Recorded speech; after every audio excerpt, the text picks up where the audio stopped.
Welcome back to my contest prep series. The workout that we'll be looking at today is 8 days from the show. It's a pull workout followed by some posing practice. I've become aware that I'm harping a lot on alignment, and the reason is because once you get something aligned pretty well, then you can really drive home the intensity. And intensity is something we need to always push, but when we get really close to a show, now our recovery ability is at its worst. So we want to make sure that we're aligned well. Carrying an injury deep into a prep is not a good idea. My goal this year was to bring a better rear double biceps pose to the stage. This pull session was devised pretty much to do that. Here we see I'm starting with biceps due to them being the weakest body part pretty much aesthetically that I have. So I want to hit them with as much intensity as I have.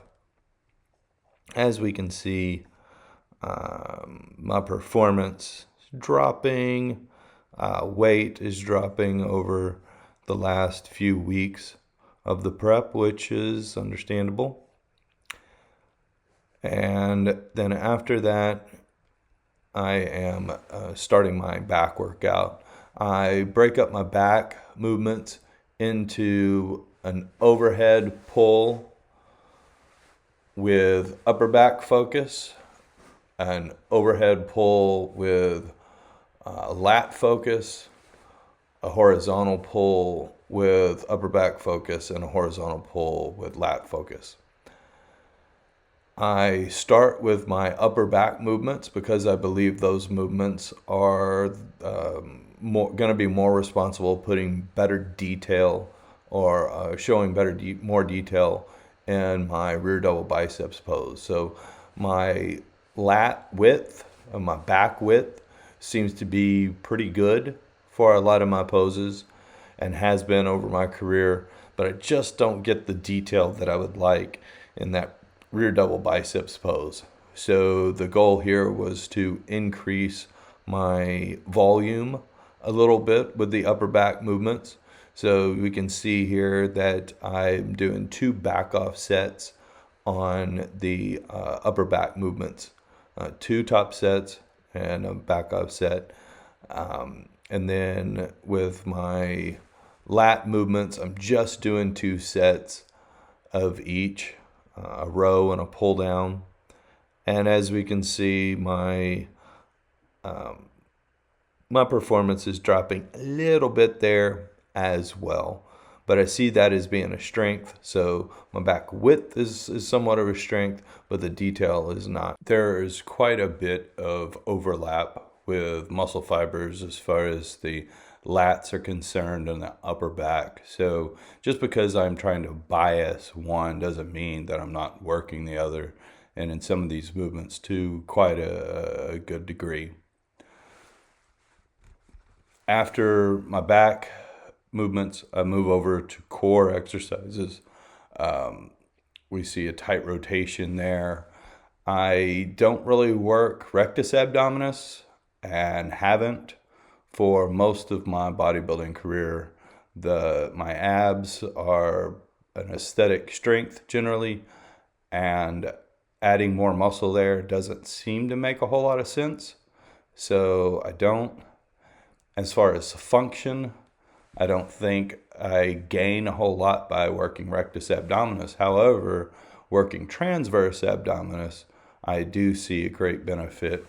One benefit is stability. So stability in my workouts, stability in daily life. If you're able to internally brace, you're going to rely on an external brace a little bit less, or at least have the option not to rely on it. But as you can see, the closer I get to the end of my prep, I am bracing a lot. Another reason that you would want to work the transverse abdominis, especially for a bodybuilder, is to control the abdomen, especially on stage. So we want to pull the abdomen in as much as possible, giving the illusion of the tightest midsection. And so that is the other big application here, and the reason that is these exercises are in the workout. The bridge, though, notice that's in there. That was taken out eventually due to a shoulder issue. So it was in there, and it stays in there pretty much most of the year. But it was giving me the most problems, so it was pulled. And I substituted vacuums on my posing days. Tried to be a little bit better. I need to do vacuums even more, I believe.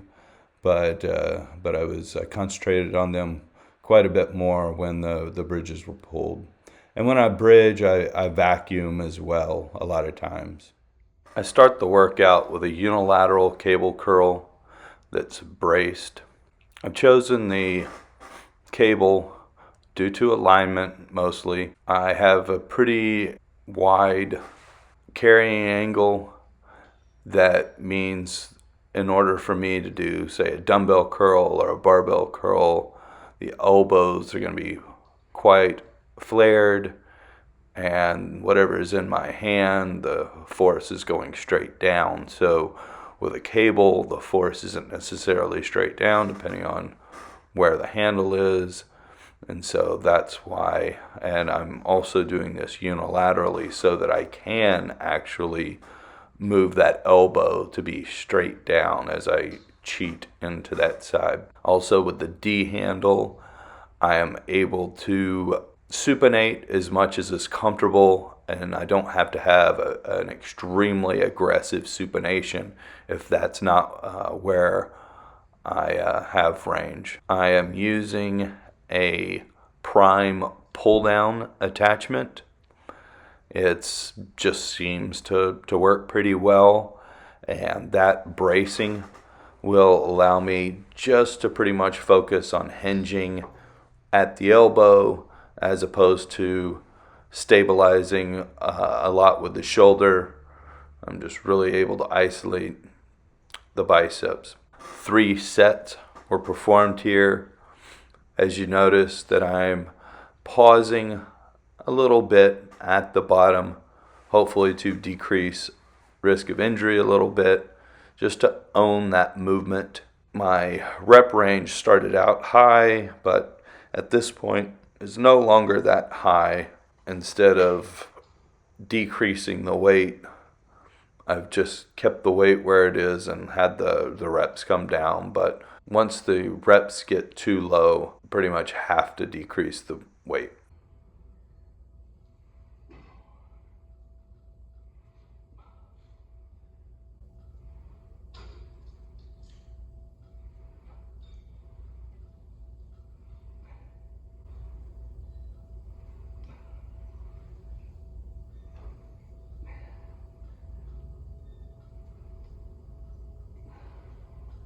Here we have another unilateral curl with a machine now.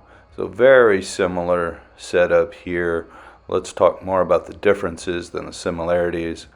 So as you can see, I'm opening my hand up at some points, meaning that I really don't have to have much of a grip. That was not the case with the first curl. Another thing you notice is, so they're both braced, but this one is braced at a different angle.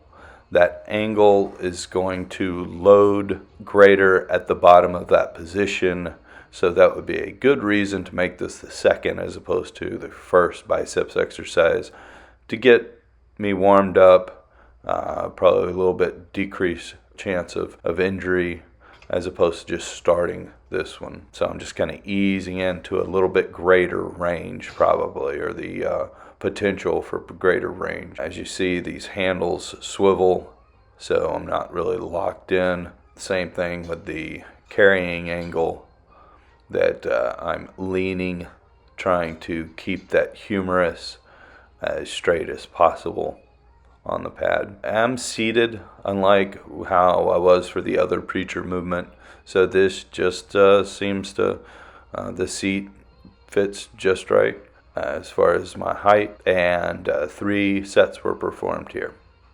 And I've already pulled quite a bit of weight off over the last few weeks. Now we move over into the upper back portion of the workout. So I start with a pull down. Gym pins D-handled pull down attachment is what I'm using. As you can see, I am pulling the handles down through my body. This attachment allows me to put the handles exactly the width that I want them, and it also allows me, because I have those nylon D handles, it allows me to diverge slightly, which will get me a greater range at the scapula. So one good cue here for this movement is to try to move the scapula as much as possible.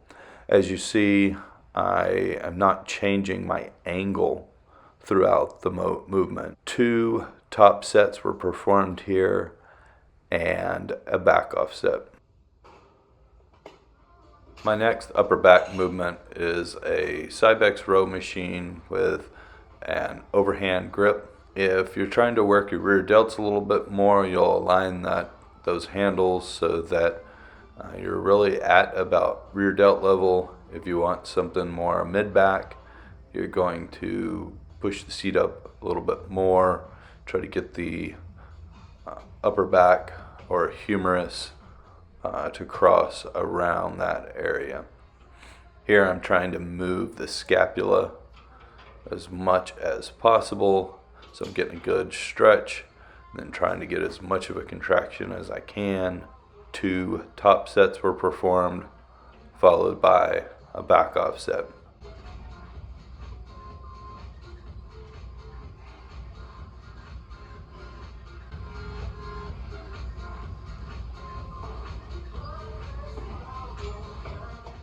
We move over to the lat biased work.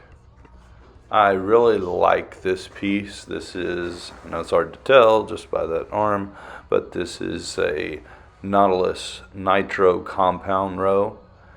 So we've got a lot of freedom there at the handles, so I like that a lot. I'm still using going unilaterally just because of that alignment. As you can see, when I lean into that side, I'm able to get that elbow pretty close to my body, and supinate also at the hand a little bit, or at the elbow, which will get that elbow a little bit closer. Notice the angle of this machine. As you see, the handle start to come down. That's what I want with a lat focused movement. It's pushing my elbow down as opposed to pushing it up like we saw in the Cybex Row. As far as my range goes, I am extending as far as my supination stays. Once I start to pronate the hand, to me that's the active range of that lat. 2 sets were performed here, no back off sets.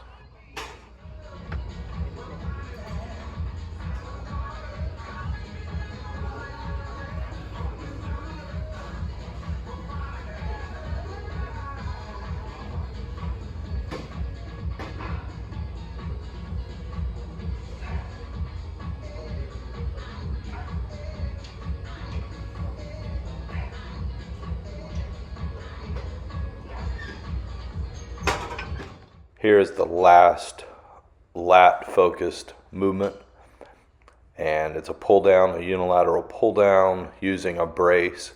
So I'm using a bench. I've got the bench on a pretty high incline, and I don't have my chest against the bench. I'm using my arm to have as about erect of a torso as I can get.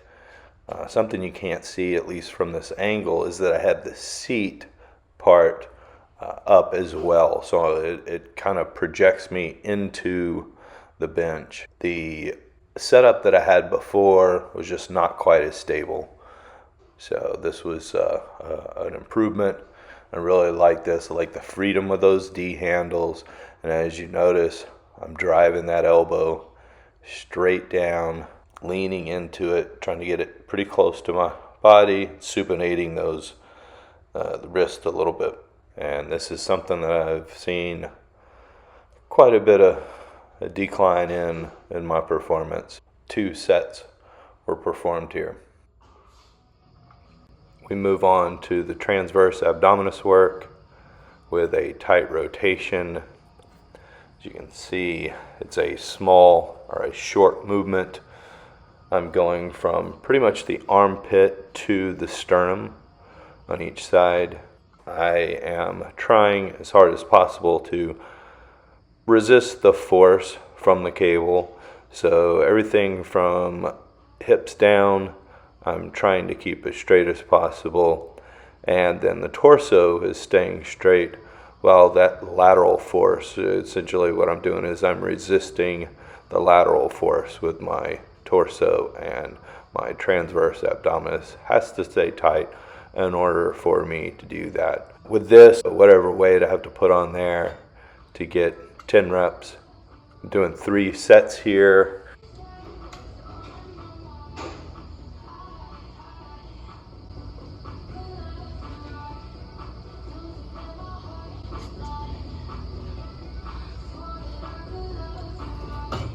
After my workout on back day, I do a little bit of posing practice. What that is me going through the mandatories. I would start this probably at least 12 weeks out, and I'm going to be going through the mandatories. I'll do 4 rounds of the mandatories. It's good to have a mirror when you're doing some of your posing practice. You probably don't want a mirror for all of your posing practice.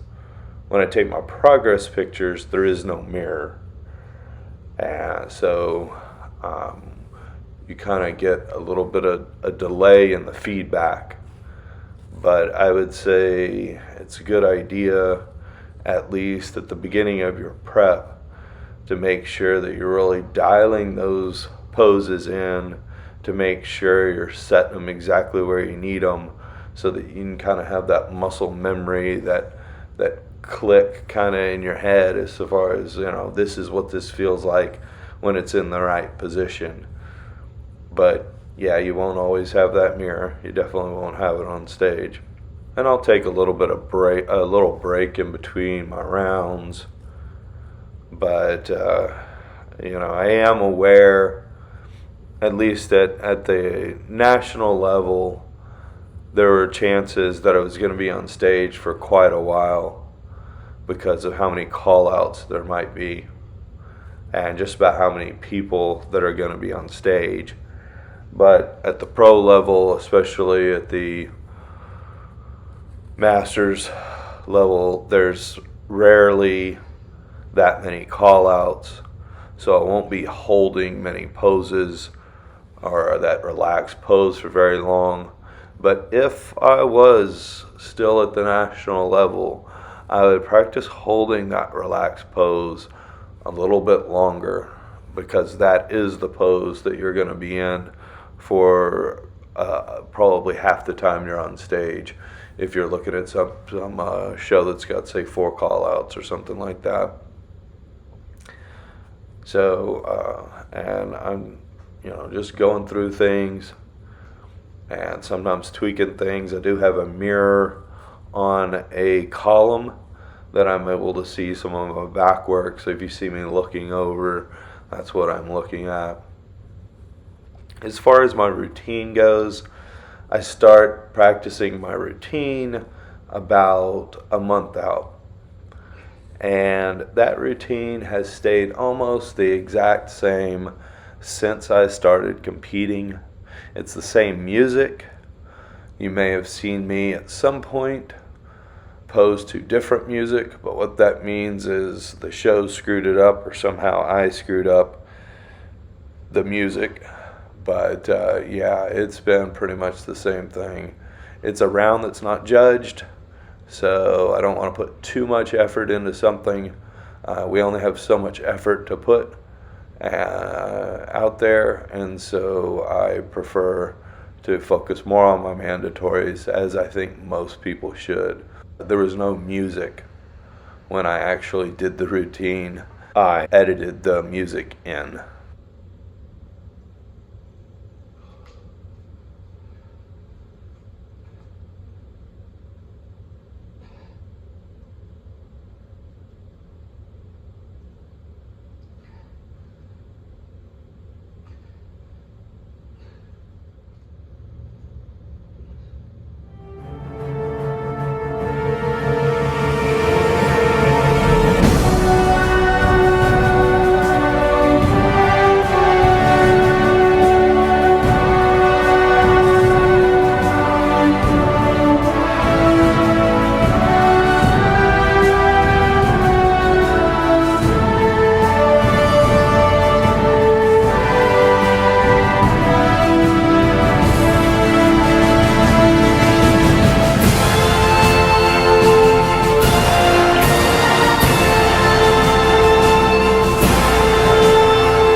After my posing practice, I practice some vacuums, and there's many ways to do this. I'm by no means an expert, but no matter what way you do it, you'll be pushing out all the air and then trying to pull up your abdomen and try to create that tightest possible waist.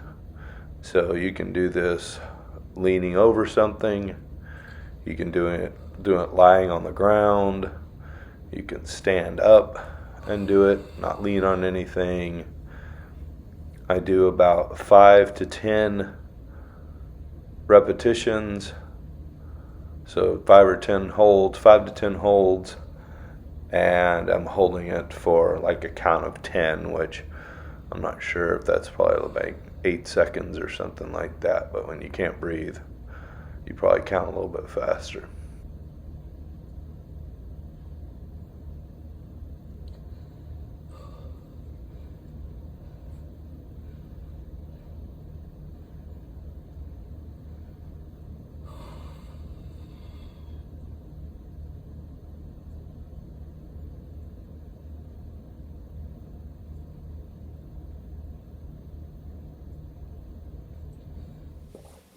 That was my pull workout and posing practice.